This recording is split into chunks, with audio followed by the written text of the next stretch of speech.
Et si un simple geste pouvait bouleverser toute une destinée? Dans cette nouvelle histoire saisissante, Destin maléfique sur Africast, découvrez comment un professeur, en défiant sans le savoir des forces ancestrales, va voir sa vie basculer. Entre mystère, tradition et forces occultes, préparez-vous à une immersion dans une Afrique où chaque croyance a le pouvoir de marquer le réel.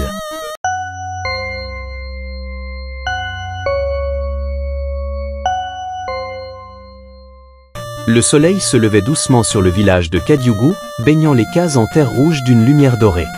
L'école primaire, un bâtiment simple mais bien entretenu, était déjà animé par les cris et les rires des enfants.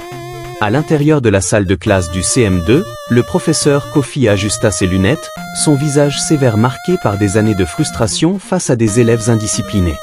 Kofi était un homme droit, souvent décrit comme rigide par ses collègues.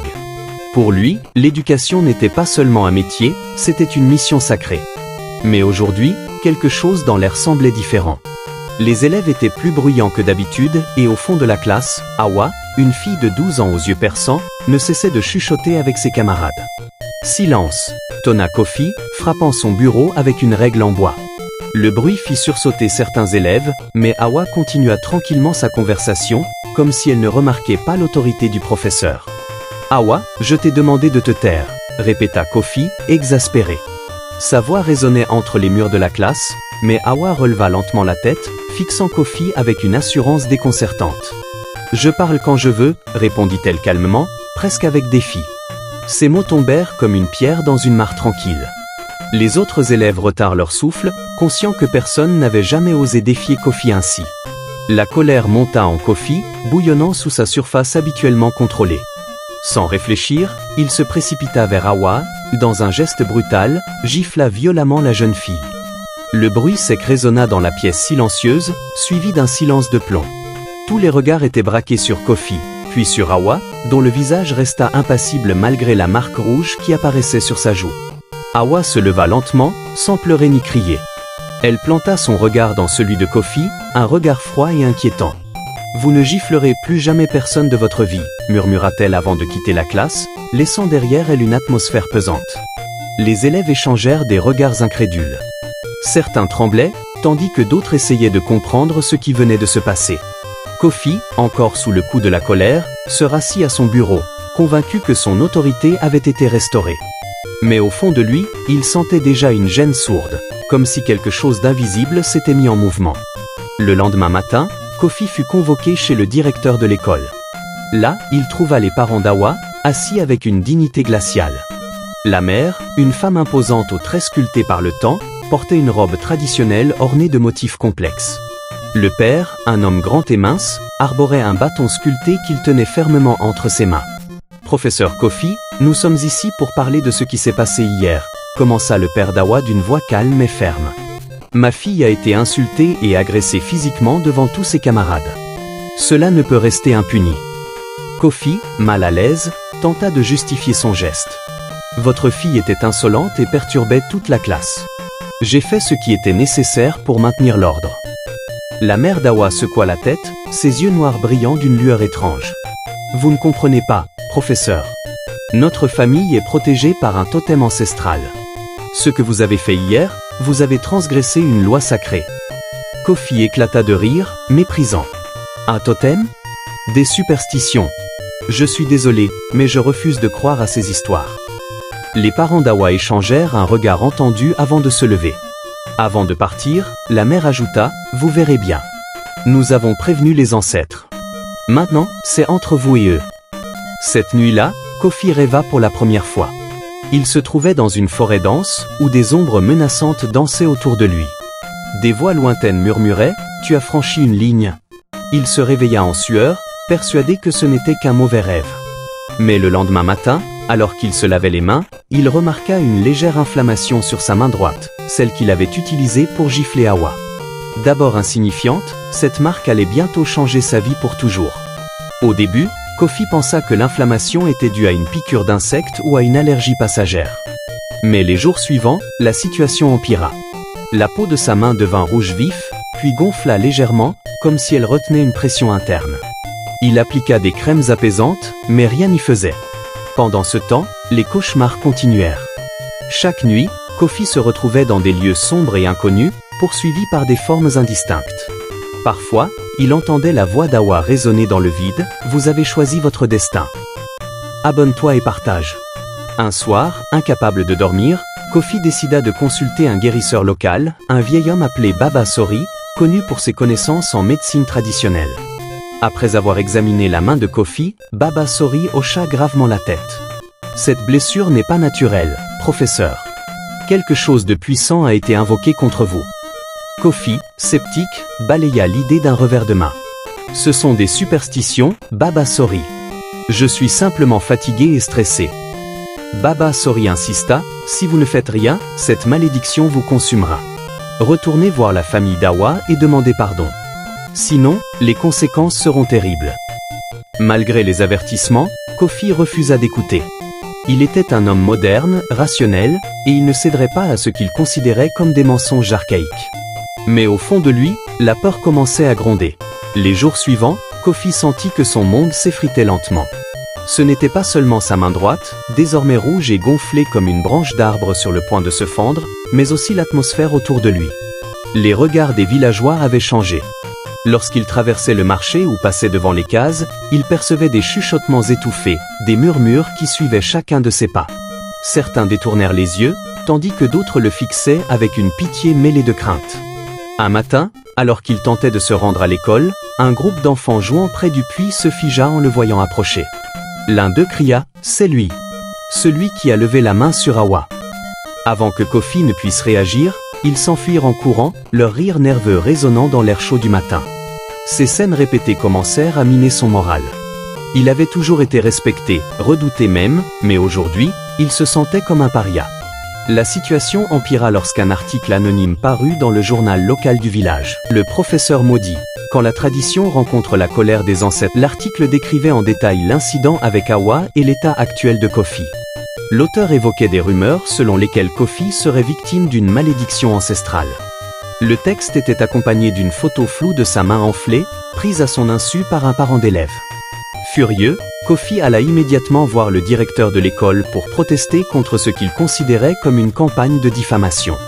Mais le directeur, un homme pragmatique nommé Monsieur Diarra, était visiblement mal à l'aise. « Écoutez, Kofi, je sais que vous êtes un bon enseignant. Mais vous devez comprendre que cette affaire dépasse l'école. Les gens ont peur. Ils disent que votre présence ici porte malheur. » Kofi sentit son cœur se serrer. « Vous pensez vraiment que je suis maudit ? Que j'ai violé quelque loi invisible ?» demanda-t-il, incrédule. Monsieur Diarra haussa les épaules. « Je ne crois pas aux superstitions, mais les parents exigent des explications. Et certains enseignants refusent de travailler avec vous tant que cette histoire n'est pas réglée. » C'en était trop. Kofi quitta l'école précipitamment, bouillonnant de colère. Comment pouvait-il le juger sans preuve? Pourtant, au fond de lui, il sentait que quelque chose n'allait pas. La douleur dans sa main pulsait maintenant constamment, comme si elle abritait une vie propre. Parfois, il jurait entendre des battements sourds provenant de sa paume, comme un tambour funèbre. Une nuit, incapable de trouver le sommeil, Kofi décida de marcher jusqu'à la forêt sacrée du village, un lieu interdit où les anciens organisaient leurs rituels. Il ignorait pourquoi il se dirigeait là-bas. Peut-être espérait-il y trouver des réponses, ou simplement prouver que toutes ces histoires étaient des absurdités. La lune brillait faiblement à travers les arbres touffus, projetant des ombres fantomatiques sur le sol. Alors qu'il avançait, Kofi remarqua des traces étranges sur le sol, des empreintes humaines, mais trop grandes, presque déformées. Elles semblaient mener vers un autel de pierre recouvert de cendres et de plumes noires. Soudain, une voix grave retentit derrière lui. « Vous n'êtes pas censé être ici. » Kofi se retourna vivement et découvrit un vieil homme vêtu d'une tunique blanche, tenant un bâton sculpté. C'était Baba Sori, le guérisseur qu'il avait consulté quelques jours plus tôt. « Que faites-vous ici, professeur ?» demanda le vieil homme, son regard perçant scrutant Kofi. « Je veux comprendre, » répondit Kofi, la voix tremblante. « Si tout cela est vrai, pourquoi moi? Que je fais de si terrible? Que 4 aurait dû faire à la PLCE de Kofi? Dis-le-moi dans les commentaires. » Baba Sori soupira. « Ce n'est pas ce que vous avez fait, mais ce que vous avez ignoré. En giflant Awa, vous n'avez pas seulement frappé une enfant. Vous avez insulté les esprits protecteurs de sa famille. Et maintenant, il réclame justice. » Kofi secoua la tête, refusant d'accepter cette explication. C'est ridicule. Je ne crois pas à ces choses-là. Baba Sori leva son bâton, pointant vers la main enflée de Kofi.